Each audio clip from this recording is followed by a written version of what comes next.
양극화란 서로 점점 더 달라지고 멀어짐을 의미합니다. 지금은 온갖 양극화가 난무하는 시대입니다. 부의 양극화, 교육 양극화, 사회 양극화, 정치적 양극화, 부동산 양극화 등 이루 다 나열하기조차 어렵습니다. 그런데 이에 더하여 지난 2년 동안 코로나 바이러스 팬데믹이 지구를 휩쓸고 지나간 후 디지털 양극화가 크게 부각되고 있습니다. 디지털 문명에 재빠르게 적응한 사람들은 뉴노멀 시대에 더 좋은 자리에서 더 높은 연봉을 받습니다.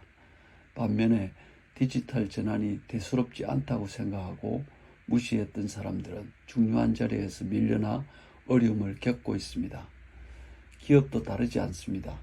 소위 빅테크라 불리는 애플, 구글, 마이크로소프트, 메타, 엔비디아 등은 계속해서 승승장구하며 세상의 선두 기업 자리를 굳건히 지키고 있습니다.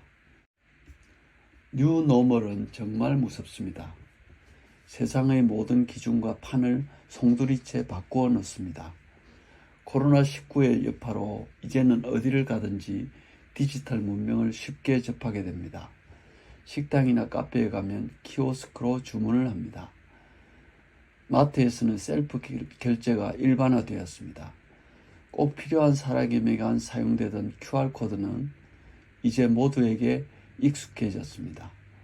비행기 티켓을 모바일로 예약하고 탑승권을 다운로드하면 공항에서 체크인을 직접 합니다.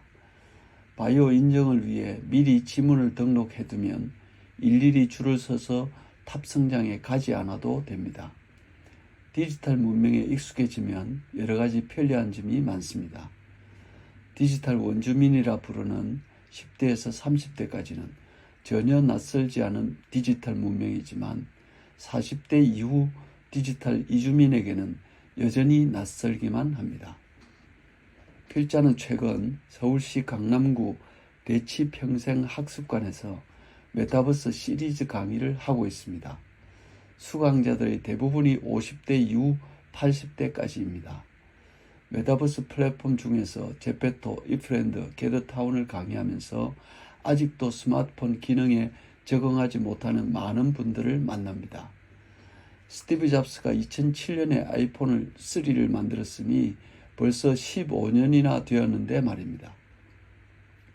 메타버스가 어려운 게 아니라 스마트폰 사용법을 몰라 당황해 합니다.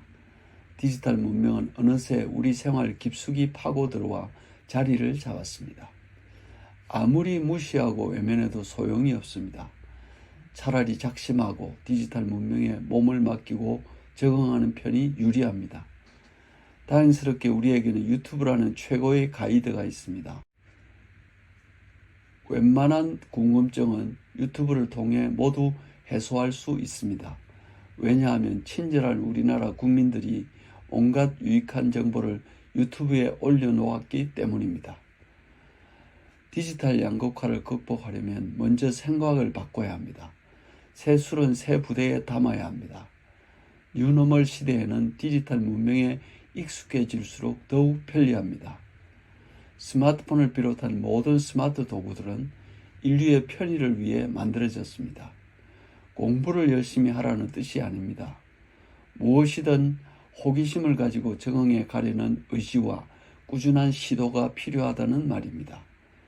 처음 만나는 스마트 기기들이 낯설게 느껴지는 것은 당연합니다. 하지만 그런 스마트 기기들을 활용하면서 우리가 조금 더 편리하다고 스스로 느낀다면 결국 적응할 수 있습니다.